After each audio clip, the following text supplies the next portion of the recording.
Speaking of girls, who were your the women influencers in your life growing up? The biggest influence in my life is my mother, of course. I feel like most people say that. My mom is just, she grew up in a family of, she had 12 siblings, Spanish Catholic. Yep. Catholic. A lot of babies.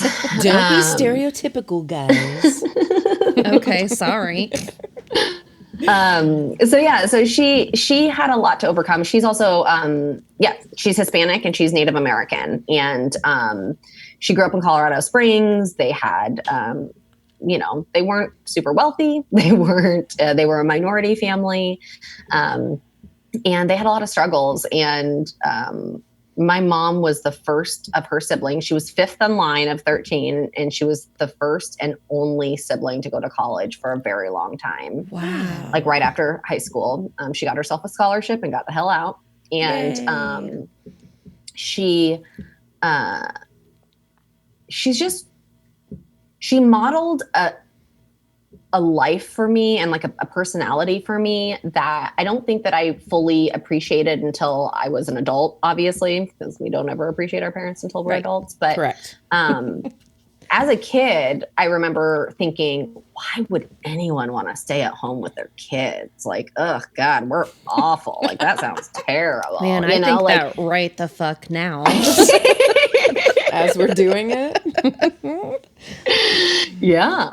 I mean, I think parents now can relate. Yes, 100%. Yeah. So I just saw that though as like almost like I don't want to say a weakness, but like I didn't respect it a whole lot, which is really shitty because kids are shitty. Right.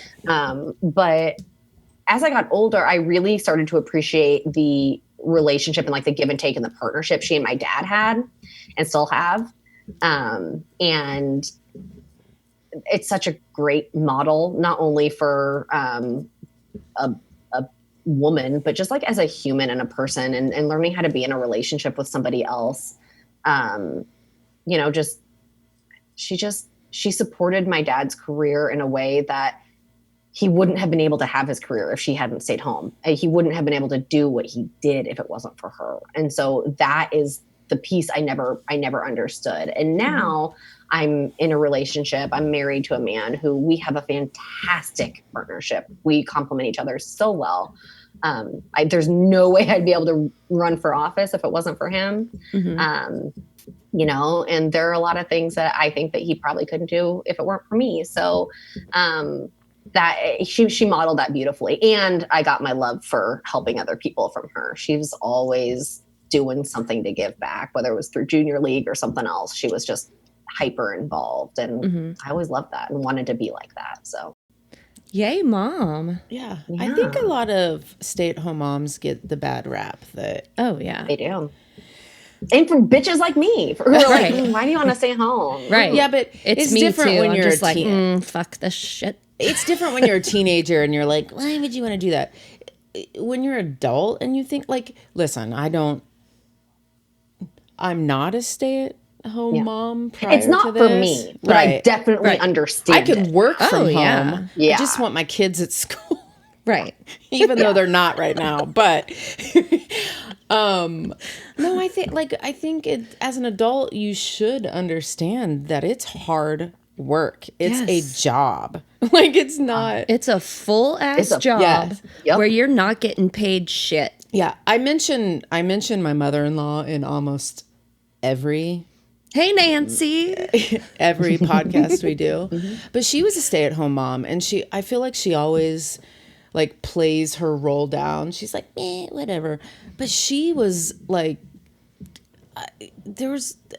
she was so important in everything in that family. And I just don't think even she doesn't like acknowledge that. So it's so important. I also think that like stay-at-home moms are part of the village that working moms need. I mean, my mom was a PTA mom. She was there for every Halloween party. Yeah. Like she did that because she knew other parents couldn't make it. And she wanted to be there. She wanted to make sure that the kids knew that there were parents who were involved and who cared. And like, it meant nothing at the time, and it means everything as an adult, you know, like it just means so much now to know that she did that, not just for me, but for the other kids in the class. I fucking hate those parties. I do too. No, I don't hate them. I go to every damn party, but it makes me happy that you say as an adult you appreciate that, because like I want my kids to remember that that you were there. Not that it's not like I want to be like, thank you, Mom, but I want them to have those memories. So that makes me happy. Maybe. Because I have not missed a party. So many parties. Do you embarrass your kids at these parties though? Because my mom once showed up to a Halloween party in curlers, like rollers in her hair and like a robe. And she was I don't even know. I think she went as like a stay-at-home mom. I think she was like a caricature of herself. That's brilliant. And she showed up in like no makeup. I mean, she just looked crazy. And I was like, oh no. I try to embarrass my kid. To review, I like to just be in the corner. Yeah. Yeah, no, I don't do anything to call attention to myself if I can help it. Be like, I'll be here. I'm gonna be under that desk over there. If you need anything, just behind the wave. Wave a little. That's amazing though. I like that you had that relationship. Yeah. Your mom sounds awesome. Hey, Ashley's mom is really awesome. She's great. I'm gonna have her listen to this podcast. She'll love it. Cool. Tell her I say fuck a lot. We've got a joke in my family where my mom like acts like she's offended by all of our curse words. And we one year, like a long time ago, it was Christmas, and someone said like shit or fuck or something. And she goes, don't say fuck on Christmas. Like she was so upset. And we were all like, oh fuck, who's that? Like, and she's like, she's always saying this stuff. And then like 2 minutes later, she'll be like, God damn it. What are you doing? Like, don't listen. Which is worse on Christmas? Fuck or God damn it? Fair. I mean, like, so now it's like the running joke will just be like, don't say shit on Sunday or like whatever. Shit on Sunday. Okay, I have a request. When quarantine is over, I would like to hang out with you and your mom. Yeah, let's hang out. And I'll bring my mother-in-law. She would be so down for that. Also, her name is Genevieve, and like all my friends like to call her Genevieve because like it's a really cool name. Yeah, that is a great name. So people are always like, "How's Genevieve?" Does she go by something shorter? No, she hates when people call her Jenny. Yeah, her mother-in-law does. She's You're what? Hey, Jenny. Her mother-in-law calls her Jenny. That seems like a petty mother-in-law thing. No, I would actually not. She thinks she's shortening it. She thinks my mom loves it. Like, oh, bless her she's heart. a real sweet old lady. It's so fun to say Genevieve. That's right. Tell Genevieve I say hello. If I knew anybody, well, I'm gonna know somebody with the name of Genevieve, but that's a great name. We're in the same. We're all neighbors here. Yeah. I mean, maybe not Genevieve, but Genevieve wants to end gun violence, so it makes me happy. Yeah. We could totally be friends. We're gonna be friends now. Yeah. I love it. I'm very excited. That's it. Podcast over. Genevieve's more social than I am too. I should say that. So like any excuse for like a social outing, she is super into it. Can she come and redecorate my house? I can't wait to be out of this quarantine. Listen, I'm like, if you haven't figured it out, I say this every damn time too, but you don't know this. I'm an introvert. So some of this is great for me, but it's I miss the small groups. I want to hang out with Genevieve and Ashley and Carly. Yeah. I kind of want to just like sit in a driveway and drink things. We could do that now. We could do that. Let's do that. Okay. Let's plan it. Definitely do that. Yeah. I mean, we have a cul-de-sac. Might have to wait till after the election, but yes. Yes, correct. That makes sense. That we can do. We'll have us a little election party. Yeah. Oh, God. It's coming. It's coming 49 days. I took Facebook. From the day of recording. Yes. I took Facebook. Are you excited off of my or phone. are you scared? Yes. How many people are in District 14? There are a little over 25,000 registered voters here. I don't know how many residents off the top of my head. But just to give you an idea, though, between myself and my opponent, the number of votes we got in the primary are just over 7,000 combined, I think. Are you fucking kidding me? Well, I mean, it's a primary. Okay, sure. But still. Voting is so much fun. I like agree. it. I like it. I want to go in there. I want to tell the old people my name. I want a fucking sticker. I want to fill that bubble out just right. And have like anxiety flashbacks to Scantrons that I may have fucked up in high school. Scantrons are the worst. Even like pre-quarantine, I love to take my children with me. Right. My poor children, like I drive them nuts with like, and they're boys. They're boys, so I'm like constantly like, listen, boundaries and like so many things. I love it. Boys need that. I mean, they do so much. They really do. Oh, you have no. I'm special, but it's adorable. But I would take them to vote with me, and they would get their future voter stickers, and I'd be like, "You guys, you have to like." I would tell them every time, "This is so important. I miss that." Well, Anna and I always just talk about it. She'll okay, who are you voting for? What do they do? Why are you voting today? It's a primary. You have to pick someone. That's why I'm voting today. And I mean, she's 11, so it's not but you like gotta start. She gets it, but she gets it. Yeah. No, my stepdaughter's, I mean, she's 10 and she gets enough of it. And she always talks about how she wishes she could vote for me. She helped me drop lit on the 100th anniversary of women's suffrage. Yes. A bunch of my mom's Demand Action friends offered to do an all-lady lit drop for me. So we all got together, socially distanced in a parking lot. Right. They brought their daughters.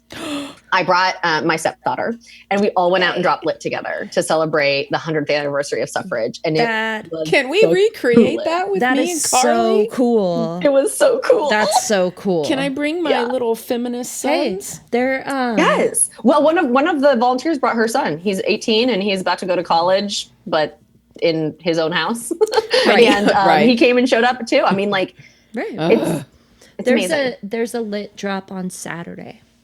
This Saturday. Yes. I saw a shirt recently that was like, boys will be, like instead of where it says boys, it was like feminist. And I'm like, yes. I want that shirt. Yes. I reposted something on Instagram. Let me pull it up.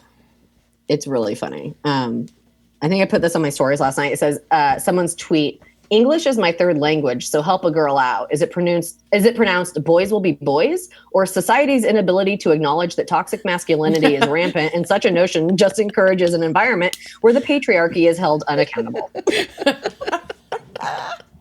I was like, I think it's the second one. Yeah. I picked B. One. I picked B, and your understanding of the language is great. Yeah, right. Okay. So, okay, you're running.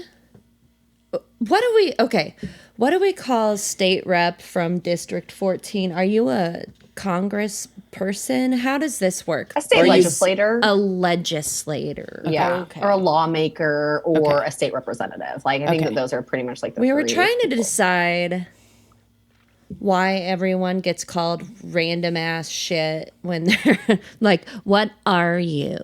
Yeah. Well, because it's confusing because senators are in Congress, right? Yes. Right. Yes. But state representatives are called congressmen and congresswomen, right? Am I wrong? We don't know. No, I think that's correct. I think that representatives at the federal level are Congress people, right, and senators, but it's like a circle, or it's like a square and a rectangle thing. Like a square is a rectangle, but a rectangle is not always a square. Right. Yes. Like, it's that, but with our democracy. Yeah, right. I don't like it. It's confusing. It's It's like the English language. Like, just make things clear. Right. Well, one of the reasons I'm running and one of the reasons I got involved in politics in the first place is because it has become abundantly clear to me that our democracy has been set up for a select few. Yes. Our democracy 100%. is not set up for everybody to understand it and participate in it. Yep. And it actively discourages people from participating so folks can hold on to power. And that's something that it's taken me a long time to really understand that. And I know that that comes from an enormous place of privilege. 100%. I mean, having grown up in Johnson County, I know I grew up in a bubble. I was desperate to move to Missouri because all of my childhood, Missouri was purple. All growing up, I saw Missouri and I was like, oh, Kansas is so red, but Missouri is purple. I get to Missouri and it has been gerrymandered to hell. Yeah. I was like, it has been, you came we've had to a Republican another. supermajority since 2008. Yes. So yeah, it's not great. Yeah, so it's tough. And I'm a communicator by trade. I mean, I'm a copywriter. That's what I do. I own a marketing agency. And so my job is to get the right messages in front of the right people to get my point across for my clients. And so you're a good politician. Yeah. Just get that point across. Can you change the Democratic way? We don't get our message across. That is a big part of the problem. My husband and I talk about it a lot because he is someone who hasn't always voted blue. He is now. He better very vote much. for you. Oh no, he is now. He is. Yes, he is 100% on board. He even voted for Hillary. Good job. So yeah, way to go, Abby. So but he has the same complaint. It's like the Democratic Party can't get its shit together. No, correct. We can't get our shit together. We're not good at getting our messaging out correctly. Like we start movements like defund the police and Black Lives Matter, and yes, these are great movements. Wonderful. I stand behind them. However, could we maybe brand the movement in a way that feels a little more inclusive? Yes, we could. Do I understand why they are the way they are? Yes, 100%. But if we want to be a big tent party, we need to make sure that we're thinking of every single person, not just a select few.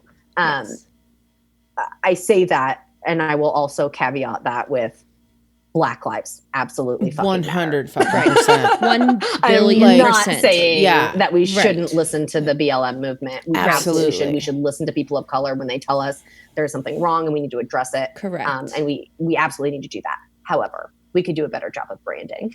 Yes. So that's where I stand. Right. Well, and that comes like, you know, as a white lady who's been around a lot of white people that don't understand either of those movements. I mean, I don't judge them. I totally agree. I understand it. Yeah. But there is a group of people that take it very differently than it's intended, and it's frustrating. But I also think, like, at the same time, while I 100% agree, I also think, like, these other people take the time to do some research. that requires reading. I know, but it's here's like, the thing. When you're in a media bubble, the way so many people are, they believe the research is done by paying attention to the news. And the news that they consume is mostly propaganda. And so that's where the problem lies.